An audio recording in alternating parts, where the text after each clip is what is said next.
Welcome into Fantasy Focus CSS DFS. Today's show is presented by Geico. Switch to Geico and see all the ways that you could save. Daniel Dopp, Mike Clay, and our good buddy Al Ziedenfeld hanging out with you to get you all set up for the Week 4 DFS slate.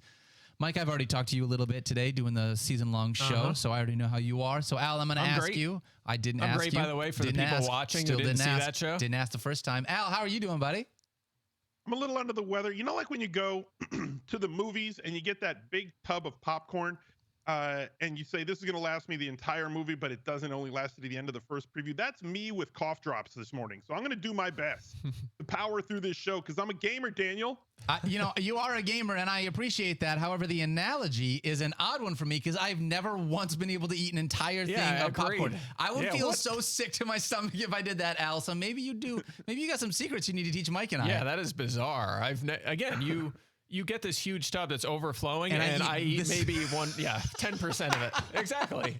That's all of us. All four of us do. We all eat some of it, and it's still almost completely full. Yes. It's like someone just keeps refilling it. Yeah, I don't know how you eat that much popcorn. I love it. Well, hopefully you start feeling better, buddy. We are going to get people set up for this week's DFS slate. Mike, you're going to do cash lineups. Al, you're going to do tournament lineups. I'm going to keep everything on track.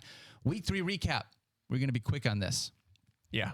I beat Mike 111 to 105. It was a tough week. We both had David Montgomery in our lineups, and that crushed us because what happened when David Montgomery went out, Mike? Yeah, so we liked him. He had a good matchup. He was underpriced, and, he came out, had a couple decent plays, and then, he gets hurt, and his backup is the #1 scoring fantasy running back for the week, Khalil Herbert. So that was a bad break. It's my second one in a row. I had Trey Lance 2 weeks ago. So 2022 season in fantasy, it's been really bizarre than usual. And it's been even worse for me on a DFS, from a DFS standpoint. Just brutal luck on these lineups so far, but we're going to get it right. We'll regression to the mean. I've used that term before. You have, yeah. I think we're going to get back on track. It's tough to lose your quarterback in week 2 and then still have a successful week, and then lose your running back in week 3 and then have that guy's backup be the #1 running back. That hurts. That did not feel great watching that unfold last week. Shout out to R. Rosborough 4. 189.2 points. I always feel good whenever we have low numbers, and the high for the week was less than 200. It's it was just a tough week all the way around. Week. That's our excuse, yeah. Join our free league over at DraftKings. It will be free to enter again this week. Mike Clay, $1,000 in prizes. Follow at Mike Clay NFL and at Daniel Dopp. We will tweet out a link to the league. We will not tweet out how much money is available. That's only for you that is available here on this podcast. Right. All right.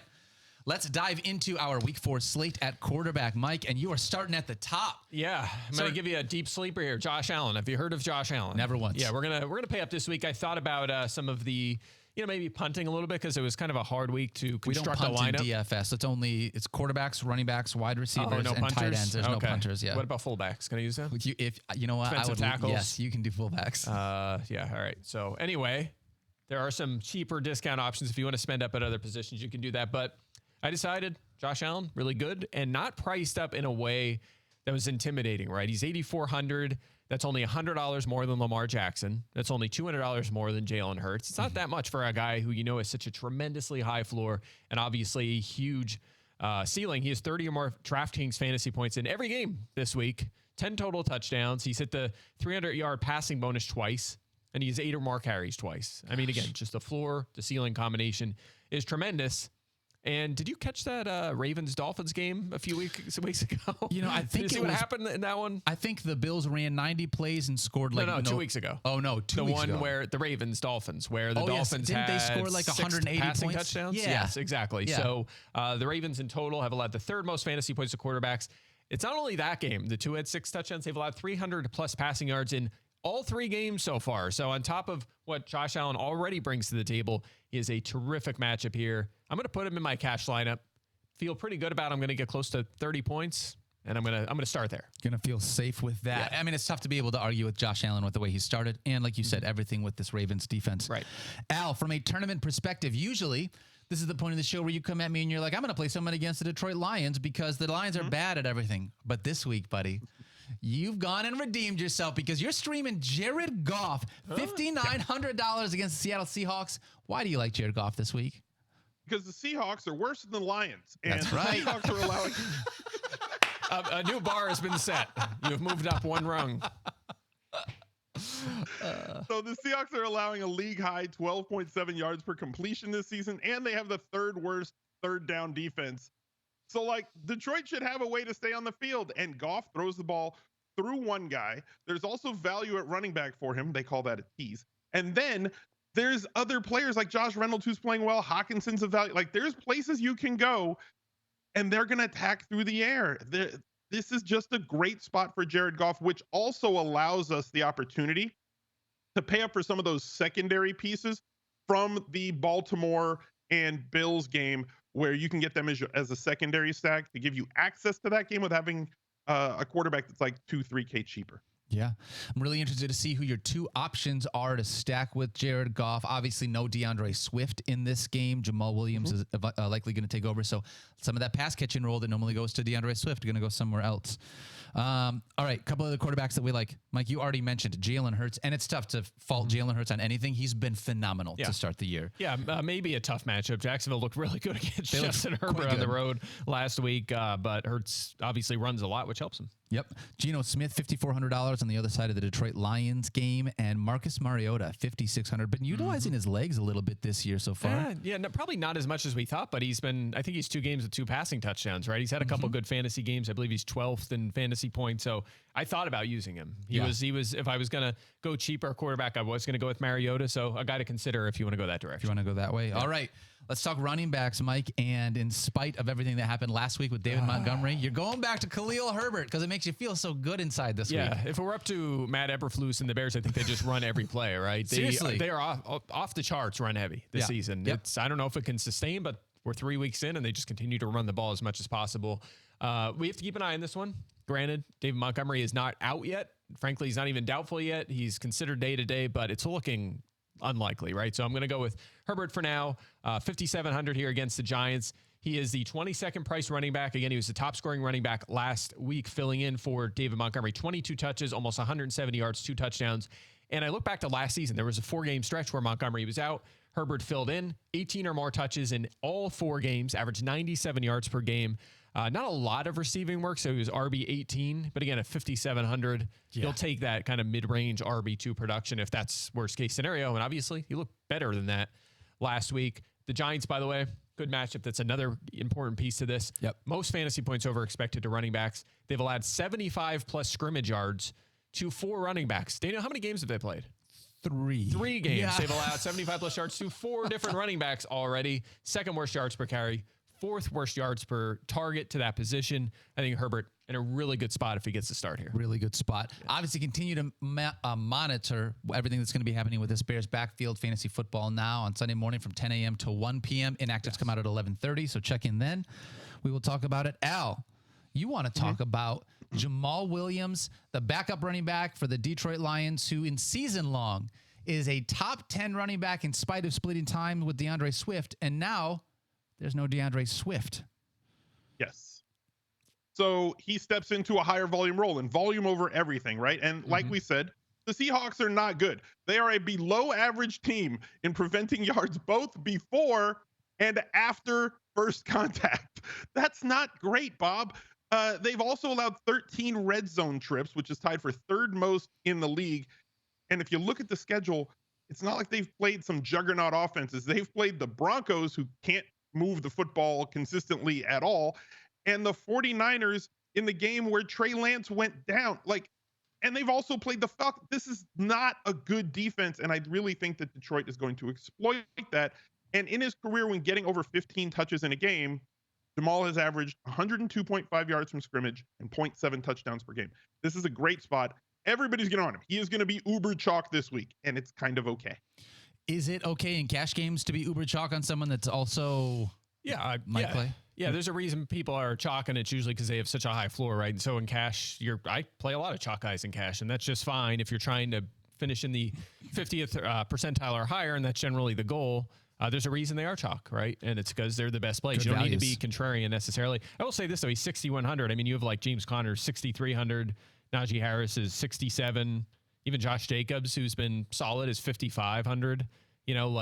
They priced him up, yeah. Right? And part of that is because he had 4 touchdowns in 3 games with DeAndre Swift, although Swift was limited to an extent. So fine with Williams, but I don't think you have to play him in cash. I'm not quite as aggressive as Al is, but at the end of the day, he'll be fine. You know, he'll see 15+ touches. Craig Reynolds will play as well from Kutztown University. I was just going to say that. I love it. Of course, he'll be involved there as well. All right, a couple other running backs that we like this week. Christian McCaffrey going back to the well, $8,700 in spite of how bad running backs have been. Christian McCaffrey, even though last week was a down week, has been pretty consistent for us. Keep in mind, he had a 19% target share last week, even though it was a very low volume game for that offense. So it looks like he had 20 some carries and like one or two targets. They just didn't really throw the ball last week because they were ahead the whole game. But I think better days ahead as a receiver. 100 yards rushing for him last week. Need more in the passing game. Jonathan Taylor, $8,800. Saquon, $8,000 after a massive game here this week. Monday night discount here for Saquon Barkley? Yeah. I think if he had that game the day before, he'd be priced up there with McCaffrey and Taylor. Totally agree with you. Josh Jacobs, $5,500, who you mentioned. James Conner, $6,300, and Najee Harris, who you also mentioned, $6,700. Najee Harris taking on the New York Jets. All right, we're going to talk some wide receivers in a second, but first, Geico asks, how would you love a chance to save some money on insurance? I would. Of course you would. And when it comes to great rates on your insurance, Geico can help. Like with insurance for your car, truck, motorcycle, boat, and RV, even help with your homeowners or renters coverage. Plus, an easy-to-use mobile app, the available 24-hour roadside assistance, and more. And Geico is a really easy choice. Switch today and see all the ways that you could save. It's simple. Go to geico.com or contact your local agent today. All right, Mike Clay. At the wide receiver position, you have Zay Jones lined up. We've watched Trevor Lawrence and this Jaguars offense kind of come alive through these first 3 weeks, but they get a tough Philly defense here. But this value, $4,200 for Zay Jones, is what you like this week. Yeah, so let's talk through this a little bit. Zay Jones at $4,200 is the 47th price wide receiver. That's cheap. He is 25th in fantasy points right now. He's off to a really good start, and there's been a lot of volume there. Last week, 10 catches, 85 yards, and a touchdown. Going even back, like we can extend to late last season, right? When he started to come out of his shell, maybe kind of a late career breakout. It happens sometimes.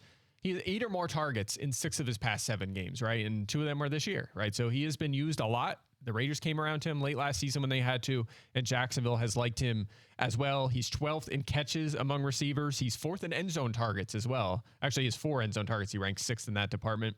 Now, you look at the matchup and you think, I'm going to stay away. The Eagles have been good, right? They've been really good against receivers. 5.8 yards per target. That is the best. So efficiency-wise, they've been good. But here's the thing. Teams have to throw against the Eagles. They have faced the second most wide receiver targets with 77 already this season. I'm most scared of the perimeter for the Eagles. Darius Slay, James Bradbury are really good. But Zay moves around. He's going to be outside most of the time, but he does move around. Maybe a third of the time he is in the slot. We need 13 points to pay off value here.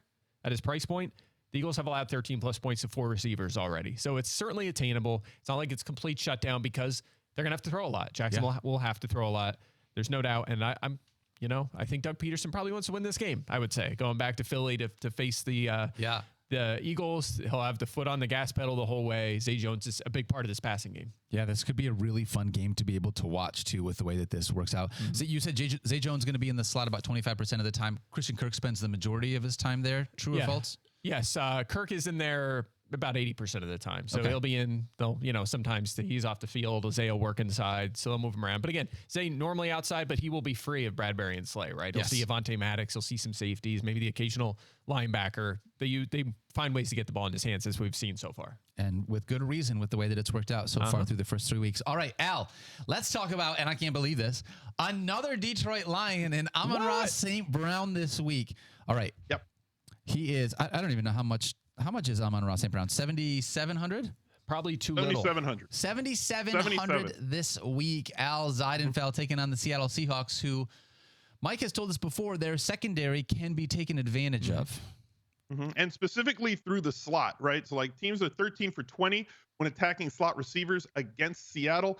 And they've given up 231 yards and a pair of touchdowns to slot receivers. Now, Amon-Ra has 14 slot catches, and when you look at the rest of the Lions, they've totaled 16 slot targets. So, like, he's the primary slot guy on this team, 33 targets through 3 games. He should definitely eat in week 4. Yeah, he should eat in week 4. The only thing we got to monitor is that ankle injury to make sure that he is good to go for this game. Something just watch. That's all you can do. So we'll see how the practice reports. If he doesn't play, I don't think you should play him. If he is inactive, don't play Amon-Ra St. Brown. Wow, I didn't prep for that. I don't know how to respond to that. I'll look into that. Yeah, I'll that's check the not on my analytics, note. Al, and I'll get Head back on a to you on that one. swivel.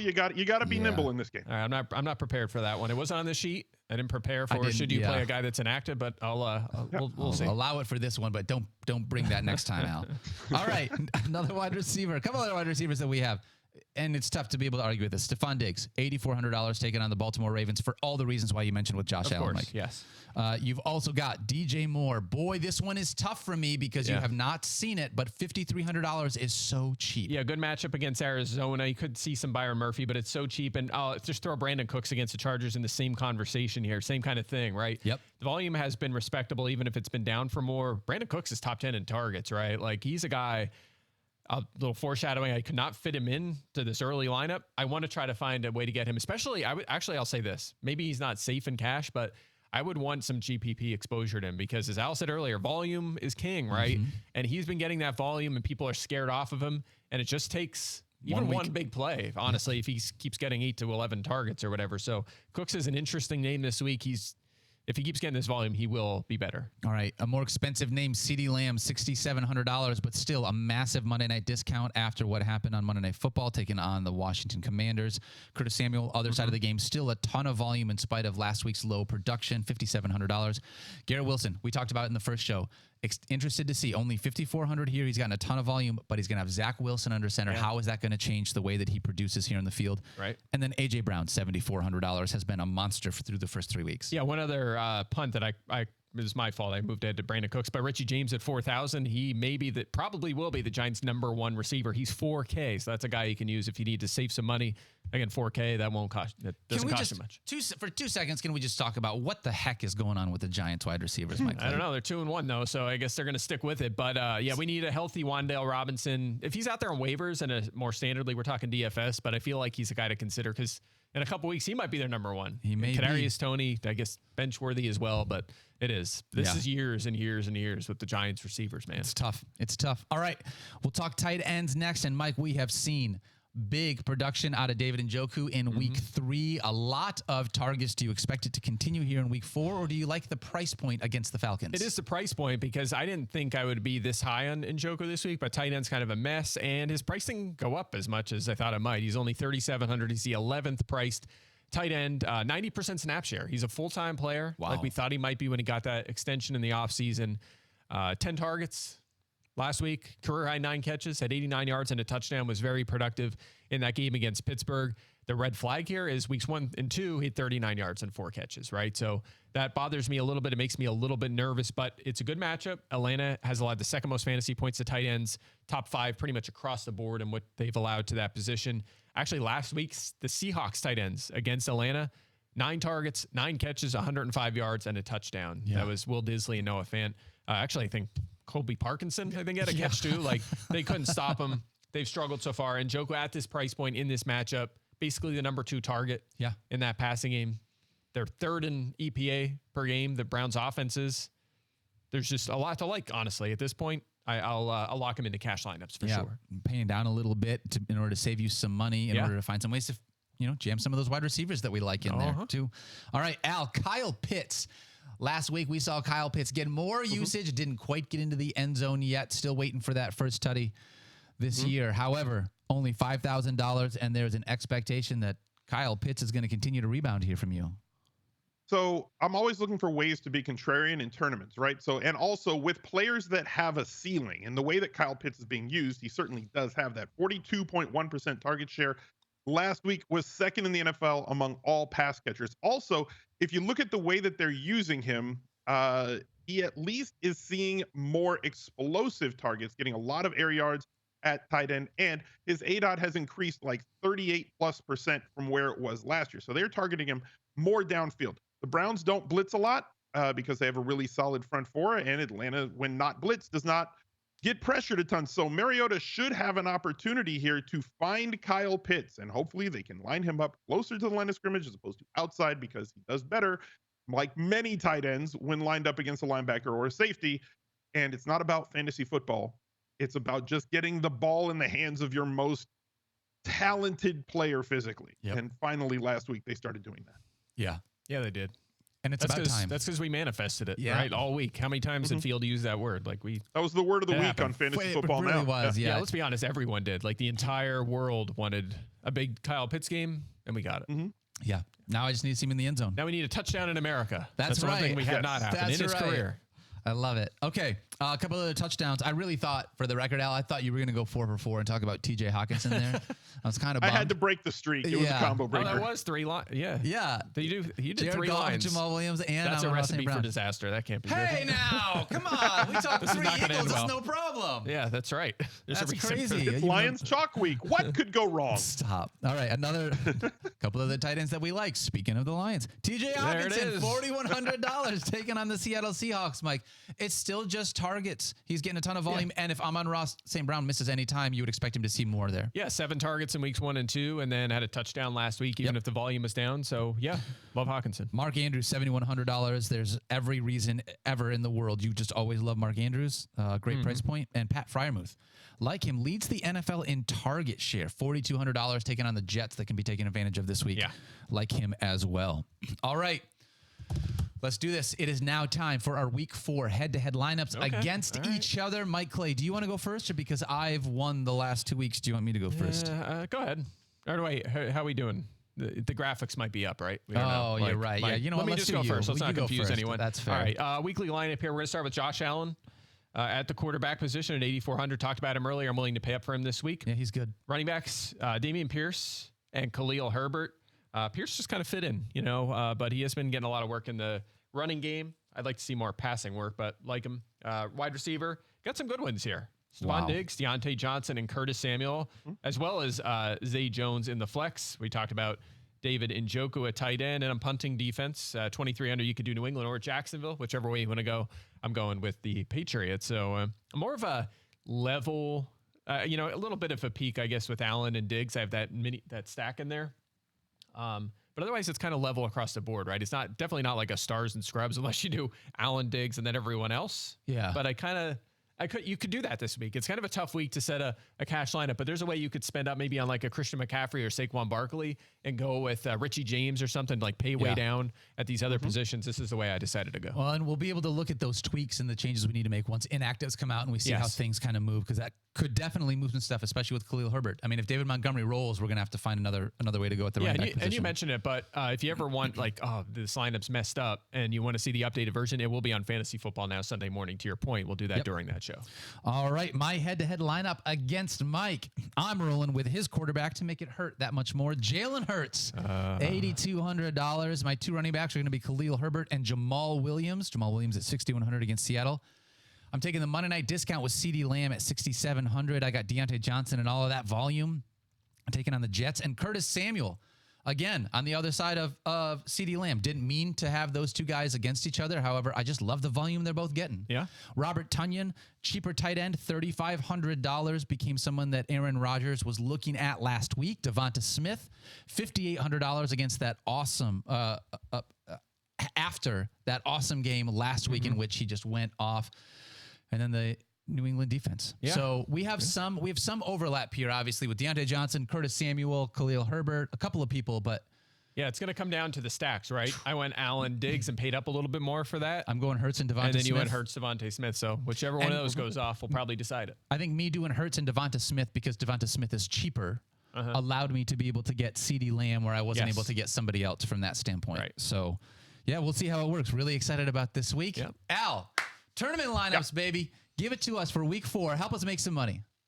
I think that you're going to like this lineup, Daniel. I'm going to start with a Jared Goff double stack. We're going to go with Goff at quarterback. I'm going to pair him with Amon-Ra St. Brown and Josh Reynolds, who is like second on the team or third on the team in terms of red zone targets. A lot of touchdown upside there. I'm going to bring that back with Tyler Lockett at 5,900. And then I've got a little more correlation. Khalil Herbert and Devin Singletary at running back. I don't always correlate running back to wide receiver.